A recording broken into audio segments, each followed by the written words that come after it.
and welcome to Viewpoint. I'm Rahim Rahimtullah. I'm joined today by Dr. Kivanaj Ulusoy, Professor of the Faculty of Political Science of Istanbul University.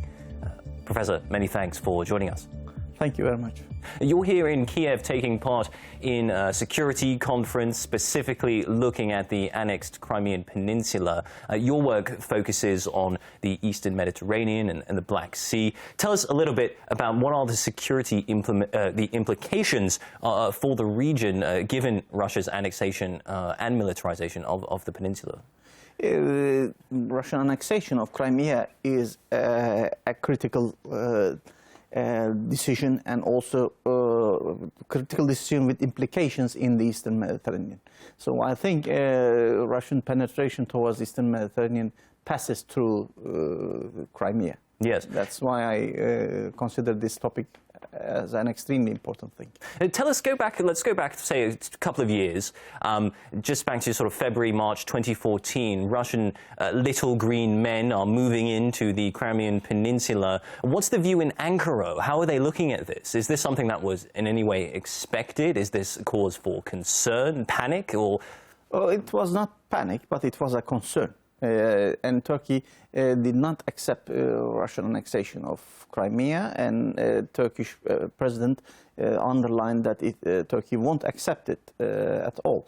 And this was, of course, a sign that Russian penetration towards the Mediterranean would come, and this coincided with Russian intervention in Syria, which concerned terribly Turkey's interest in that conflict. Because, I mean, for seeing Russia come into Crimea in Turkey, do they see this as simply another facet of Russia's growing influence, growing attempts to change things in the Middle East? For example, they are already in Syria, in Cyprus, and now in Crimea as well. Look,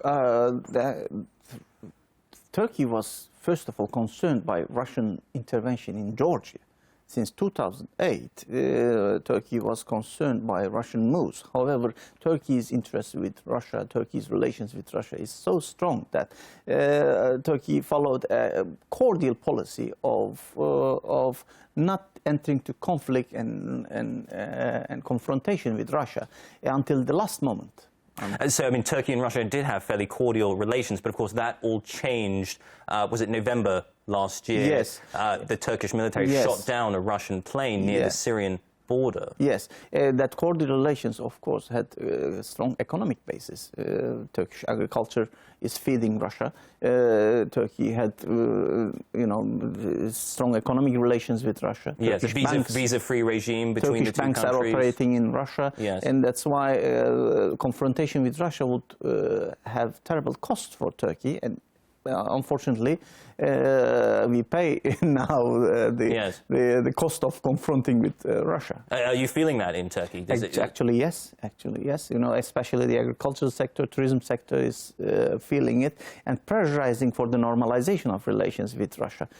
However, given the situation in Syria, it doesn't look in the near future that the relations will be normalized. Does that, even in spite of this announcement we had very recently from Moscow that they are withdrawing troops from Syria, is that going to change the situation, do you think?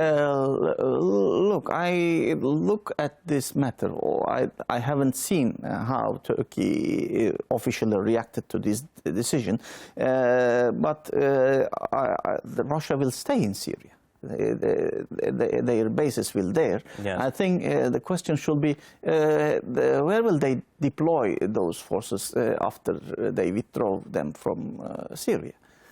So I think Russian policy of penetrating towards the warm seas, Mediterranean, has not ended. No. So they will look for places to redeploy them, probably in the Western Mediterranean. But why, if the cost to Turkey was high of engaging Russia and confronting Russia, why did they do it then? Why did President Erdogan go through with it? There are two major reasons for that. One is Turkey is concerned with the increasing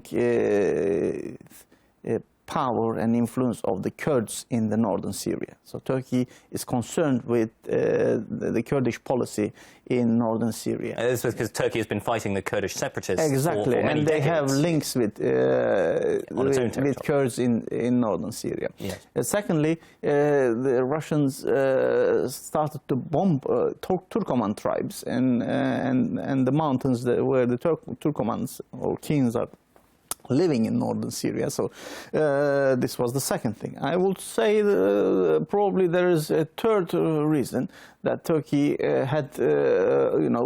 Turkey was concerned with Muslim tribes, Sunni tribes within that country. However, we understand with this withdrawal that Russian ultimate aim is not to fight with ISIL, simply to strengthen the position of Kurds and Assad there. And Syrian President Bashar Assad. Yeah, they completed their mission. Yes. And of course in Ankara they are completely against Assad. Yes, Turkey put a very high threshold, I think, in terms of that. Yes.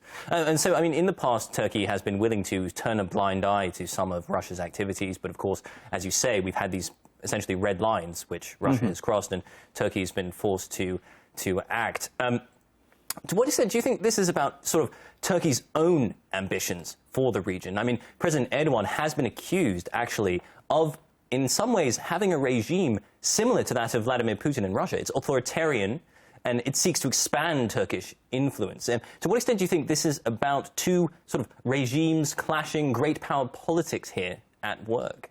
Look, Turkey and Russia, I think, is not comparable in that respect. Turkey is a democratic regime. Turkey is a multi-party regime. It has been practicing multi-party system since the 1940s. So Turkey, despite relative backsliding of the recent years, is a democratic regime. It's not comparable to Russian authoritarianism. Secondly, if you ask me whether Turkey has imperial ambitions like Russia had, I think it's not true either. Because imagine you have a neighbor, Syria, intervened by everyone, from Russia to France to United States to Britain, and you are just staying there without doing anything. Yes. Turkey can't watch and stay and watch what happens in Syria. So do you believe that this is as much about national security interests? Exactly, as and anything else? also Turkey has vested interest in terms of the Kurdish issue in the Middle East, and in terms of the free flow of energy from Mosul, from Kirkuk in Iraq. So these are great concerns of Turkey. Fundamental interests here at play. And what do you think about Turkey's relations with Europe? I mean, as you say, you are resisting comparisons with Russia there. So does that mean that Turkey ultimately is closer into Europe's orbit? I mean, for example, we have European negotiations going on at the moment about the Syrian refugee crisis. I mean, that's one avenue of cooperation. Do you see it eventually going more that way? For example, I mean, because Europe at the moment is very much in a confrontation with Russia. And is Turkey also going to join that axis? Turkey-EU relations, despite the start of accession negotiations in 2005, did not progress as Turkey wished. And the responsibility lies not in Turkey, but in Europe and the EU members. They haven't made up their mind in regards to Turkey. Now, with the refugee crisis, they have to correct this relationship, which had to go faster than it had to go. It went, I would say. Professor, sorry, apologies to interrupt you. We're almost out of time, unfortunately. So finally, just as a final thought then, where do you see Turkish-Russian relations going in future? I mean, Russia is still going to be in the Crimean Peninsula. It seems like they're not going anywhere. Do you feel like the confrontation then is only going to get worse before it gets better? I think Putin now feels himself successful and strong, and this is related with the power vacuum in the Middle East and in Eastern Europe. neither EU nor United States are putting serious barriers to the progress of Putin's Russia. So we might expect another move by Putin, and this might be again either Ukraine or somewhere in the Western Mediterranean. So perhaps Turkey there has a role to play to step in to the void? Turkey is concerned by the regime in Bosphorus. So that regime, which is based on Montreux Convention of 1936, is very critical for Turkey, and the questioning of that